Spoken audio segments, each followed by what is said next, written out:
Mbote na balandinyon sur Direct News Télévision. Nenge na yebisaki bino cette fois-ci tokozala un peu permanent na Direct News Télévision pour na kosolola chaque jour un peu actualité ya mboka na biso ndenge ezali ko évoluer. Alors pour la lelo nazana ma ba sujet misatu oyo sengeli tosolola tolobela après réponse na répondre ki Pero Loire lobi. Na ba sujet na misatu na lobela nan likambo ya table ronde ya Katanga. Likambo ya table ronde ya Katanga, Monsieur le Président de la République, bato oyo osangisaki vous ont dribblé. Le Katangais malin, Maël et Amapé, ils ont dribblé le Président de la République qui a une bonne foi, bonne volonté de chercher la paix, mais eux ne sont pas encore dans cette logique de retrouver la paix entre les Katangais et la communauté kassaïenne. C'est-à-dire, ces gens ici, il faut prendre des dispositions idoines. Ceux qui étaient, en tout cas, ces gens, Bazabatouya, Mouté Mamabé, les éternels insatisfaits, Batouya, espace Grand Katanga. Des éternels insatisfaits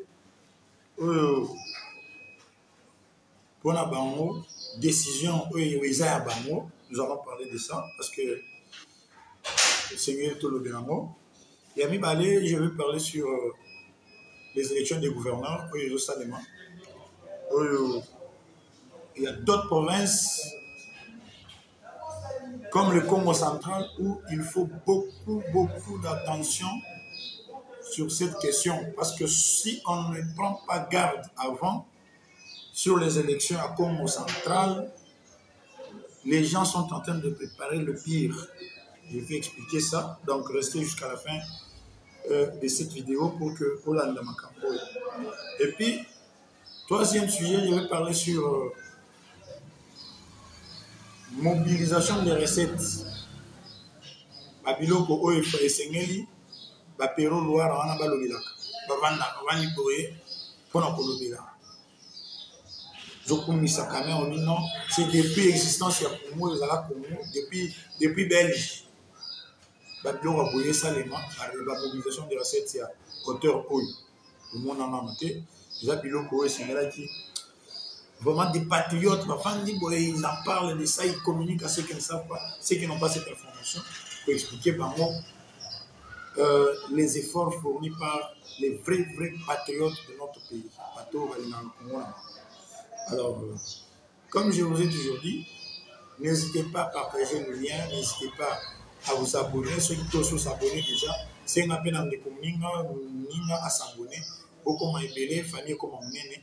Tout sur la mambo cannabis, tout sur notre pays, ce qui fait notre fierté. Les lots, aux autres vous bien, c'est parce que vous avez un pays et votre pays est désormais entre les mains de quelqu'un à faire respecter le Congolais à travers le monde entier.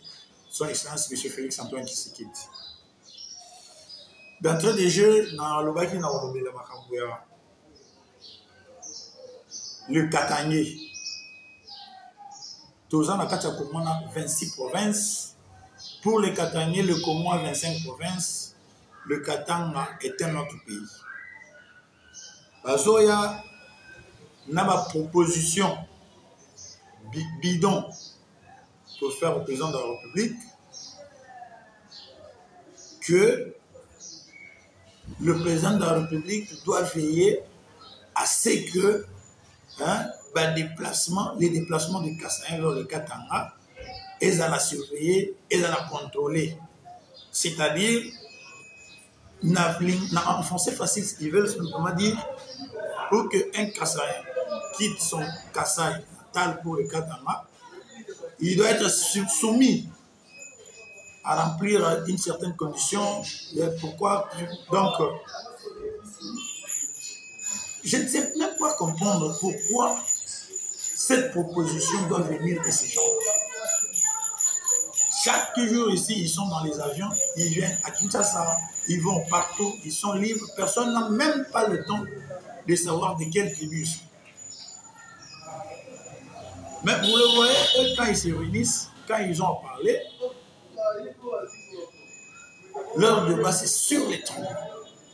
À Kassai, à Kassai, à Katangé, à Kassai. Vous gagnez quoi dans ça?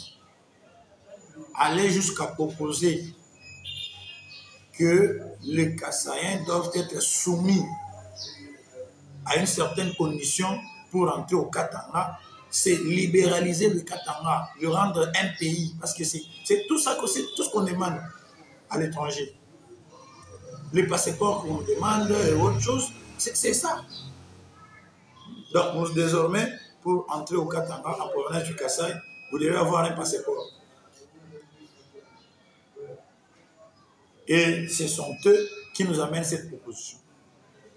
Je vous ai dit ici, lorsque le Premier ministre a consulté, lorsque le Premier ministre a ouvert ses assises, le monsieur qui était sorti, le président de la Fondation katangaise, il a dit clair et haut qu'il n'était pas d'accord avec ce que le président devait faire là-bas. C'est que remettre les deux communautés ensemble pour la Fondation katangaise, c'est quelque chose qui n'aura jamais lieu. La décision est une, déjà prise, c'est soit désolidariser le Katanga du Congo. Là, c'est la décision prise. Et nous le voyons. Nous nous voyons. Même dans les réseaux sociaux, quand eux racontent des histoires, c'est du genre, non, Katanga, le Katanga. Mais Kabila ici avait tenu une réunion avec le notable du Katanga, à l'époque, président de la République. Il a rappelé à ces gens, parce que déjà à l'époque, eux se prenaient pour penser que le Katanga était un pays. Déjà à l'époque, Kabila les avait appelés alors pour leur dire attention, le Katanga n'est pas un pays. C'est une province comme toutes les autres. Et le Congolais sur le sol congolais n'a aucune limite pour se déplacer. Mais aujourd'hui, ce monsieur-là est sorti pour dire clairement qu'il n'était pas content, il n'était pas d'accord. Le Katangais devait être respecté. Le Katanga devait être respecté chez lui au Katanga. Hein? Le Katangais devait être respecté chez lui au Katanga. Dans son Katanga natal. C'était ça, le dire de ce voyou. Hein? Donc, comme pour dire, quand on est dans le Katanga et qu'on n'est pas originaire du Katanga, on n'est pas chez soi, on doit respecter le Katangais dans son pays, le Katanga. Mais c'est faux cette analyse. C'est faux cette compréhension. Le Katanga est une province dans la RDC. Et tous ceux qui y sont libres de mouvement. Sont libres de mouvement. Vous ne pouvez pas intimider les gens là-bas. Oh non, voilà, il faut être soumis, il faut contrôler les mouvements, il faut faire ceci. Quand j'ai dit ici que le plus tribal du Katanga, c'est le gouverneur, personne ne m'a cru. La personne à l'origine du tribalisme dans le Katanga, c'est Jacques Yaboula lui-même. Mais quand Mouyambo l'a confirmé, maintenant les gens sont venus pour dire que non, j'avais raison. Comment voulez-vous, vous êtes gouverneur, vous prenez le nom Wandani. Wandani, qui signifie hein, de l'intérieur. Et quand vous vous faites appeler de l'intérieur, pour que les autres là se fassent appeler des extérieurs, Wandani, donc c'est lui. Et lui, comme il est Wandani, il va travailler avec le Wandani. Et il prend son nom, on le loue avec ce nom-là, Wandani. Et il est content quand on l'appelle hein, Wandani. Et vous vous posez la question de savoir qui est à l'origine du travail. Mais c'est lui. Le fait déjà de prendre ce nom Wandani, ça n'a pas de sens. Parce que les autres vont se sentir baïnji. Il y a une Wandani, abani bandani, abani baïnji. Voilà. À partir de là, vous voulez qu'on parle de quoi? Je rappelle ici, monsieur le président de la République, le Katangais que vous avez réunis là-bas n'ont pas été sincères avec vous. Ils vous ont trompé de vigilance. Le Premier ministre, Sam Alkon, sait à quoi il joue. Dani Banza même. Mais le plus dur, c'est le gouverneur. Parce que c'est lui qui est sur place, qui est en train de jouer le jeu de Kinshasa à travers le Premier ministre. Ce n'est pas normal qu'on vous fasse déplacer pour Lubumbashi et qu'on vous trompe d'avoir la volonté de changer la situation, alors qu'en réalité, le projet, le programme même de réunifier les deux communautés n'est pas dans leurs agendas. Ils sont catégoriques. D'ailleurs, attendez, les jours qui viennent ici, vous allez commencer à voir comment ils vont commencer à opérer. Ils vont commencer à opérer. Ils ont promis que comme les Kassaïens ne veulent pas rentrer chez eux, ils vont changer de système. Et ces systèmes, ils vont commencer à les brûler vifs. Ils vont commencer à brûler les Kassaïens vifs, prétextant qu'ils sont des voleurs. Et vous allez constater ces cas. Je vais revenir pour expliquer ça en détail. Nous avons toutes les informations possibles. Je dis, nous avons toutes les informations possibles sur ce qui se prépare au Katanga contre les Kassaïens, malgré la table ronde organisée par le chef de l'État. Juste pour lui témoigner qu'ils ne le respectent pas. Ils vont faire ce qu'ils vont faire. Mais nous serons derrière eux pour leur démontrer que le Katanga, c'est le Congo. Deuxièmement, à mon deuxième sujet, j'avais dit, je vais parler des élections de gouverneurs. Les élections de gouverneurs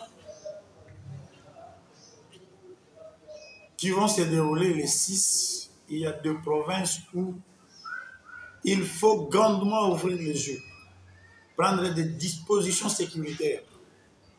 Parce que le Congo central, où il y a 23 candidats pour un seul poste de gouverneur, ces mêmes candidats, chacun mobilise ses ethnies et ses ressortissants ethniques, tribaux, pour que ce jour-là, si pas lui, le sang va couler.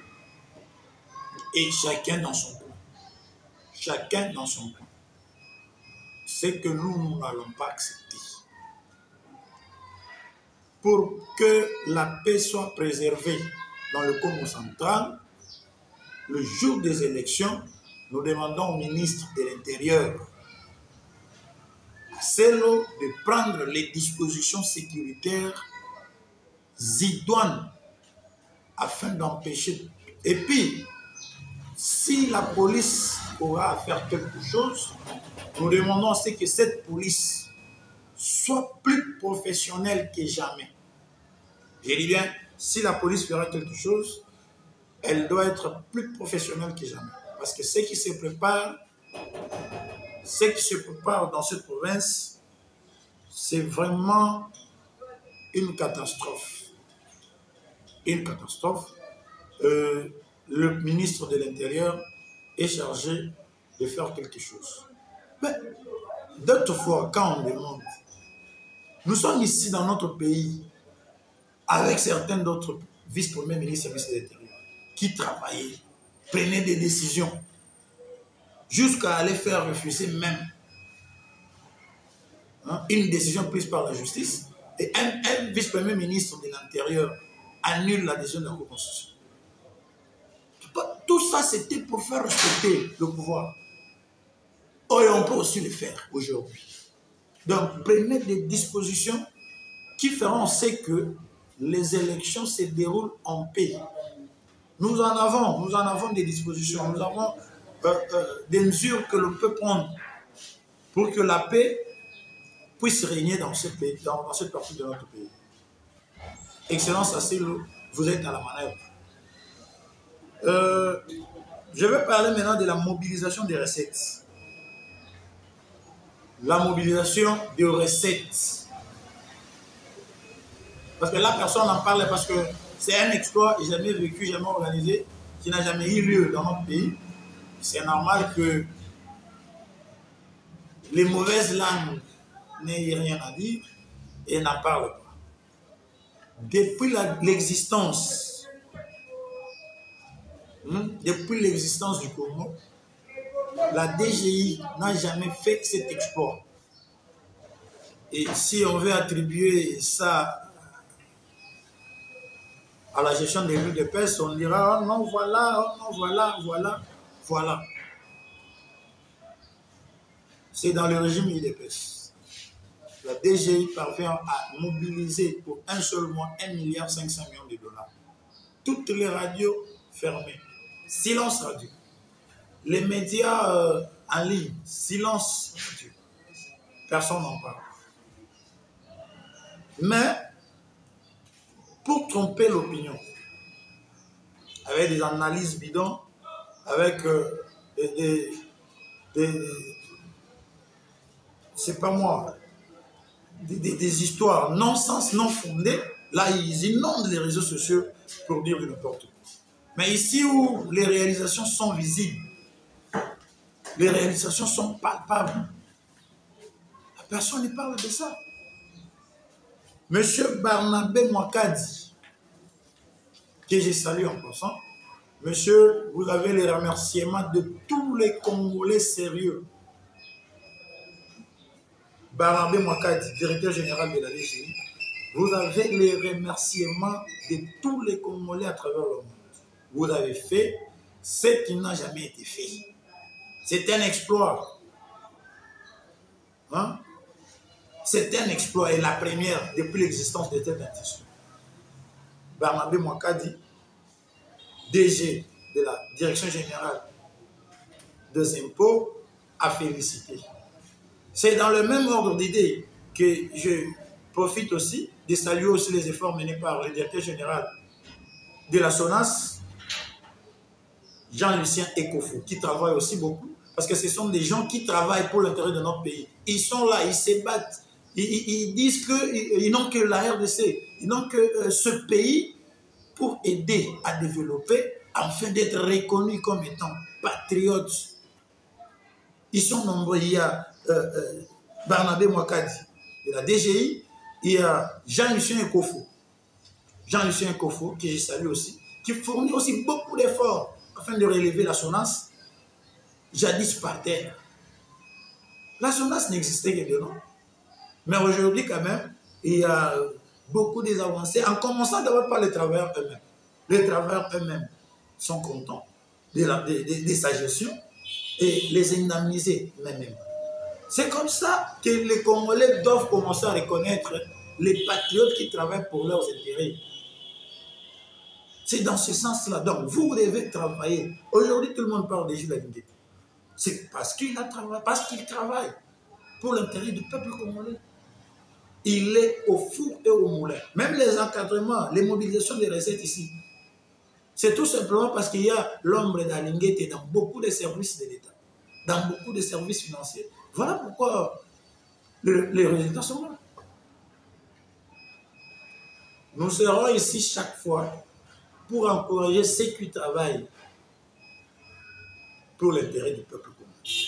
Mais décourager aussi ceux qui ne le font pas. Donc, si vous ne faites pas votre travail pour l'intérêt du peuple, nous serons disposés ici et tout le jour pour vous décourager. Cherchez votre départ.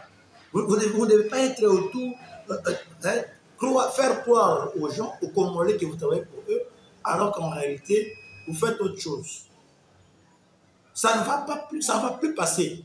Ici, nous allons encourager ceux qui travaillent, comme je viens de le faire avec Lucien Ekofo. Barnabé Mwakadi, mêmement, et tant d'autres, je le ferai tant qu'ils travailleront. J'ajoute aussi l'actuel manager, le directeur général Martin Lukusapang, le directeur général ad intérim de l'ONATRA. Ce monsieur, en tout cas, c'est vraiment un fils maison, quelqu'un qui travaille bien, qui connaît mieux et maîtrise l'ONATRA. le fait que le chef de l'État ait porté son choix sur lui, c'est une façon de relever l'ONATRA, jadis marginalisé, l'ONATRA inconsidéré, mais aujourd'hui, même les travailleurs eux-mêmes se sentent entre les bonnes mains. Ils disent que ce monsieur est venu sauver l'entreprise, parce que l'entreprise s'écroulait déjà. Mais avec l'arrivée de Martin Lukusapan, directeur général ad intérim, il y a beaucoup d'avancées dans cette entreprise. Même si vous interviewez les travailleurs eux-mêmes, ils vous expliquent clairement que non, voilà, ici, c'était comme ça, ici, c'était comme ça. Mais voilà, avec son arrivée, voilà, nous avons récupéré des maisons, des espaces sous-loués illégalement par les anciens dirigeants, des maisons vendues, il a mis en place une commission qui travaille. Voilà les gens que nous voulons pour récupérer les biens de l'ONATRA. Chers internautes, n'hésitez pas de vous abonner et de demander à vos amis et vos proches de le faire aussi. Parce que nous voulons agrandir la famille. Nous allons commencer à parler ici tous les jours de notre pays. Nous n'avons que ce pays. Nous qui avons la seule nationalité congolaise, nous n'avons que ce pays pour travailler dans l'intérêt de ce pays et le faire avancer. C'est par ici que je mets fin pour aujourd'hui. Je pense que vous allez rester branchés, vous allez suivre d'autres émissions sur votre chaîne Direct News Télévision. Et n'hésitez pas de nous contacter et de nous donner les informations de ce qui se fait partout où vous êtes. Des bonnes informations, des mauvaises informations, appelez-nous au numéro affiché au bas de l'écran. Donnez-nous les informations, nous allons en parler. Je remercie déjà les Katangais patriotes qui nous ont fait parvenir ces informations. Ils nous ont appelés pour nous dire, voilà, ici, une opération va devoir commencer. On va commencer à brûler les Kassaïens vifs chaque jour, chaque nuit, tout en craignant qu'ils sont voleurs. C'est déjà une machine déjà mise en place qui est chapeautée par quelqu'un que je vais donner son nom dans l'émission qui va suivre. Donc, restez branchés. Pour aujourd'hui, nous mettons fin ici. Bye bye.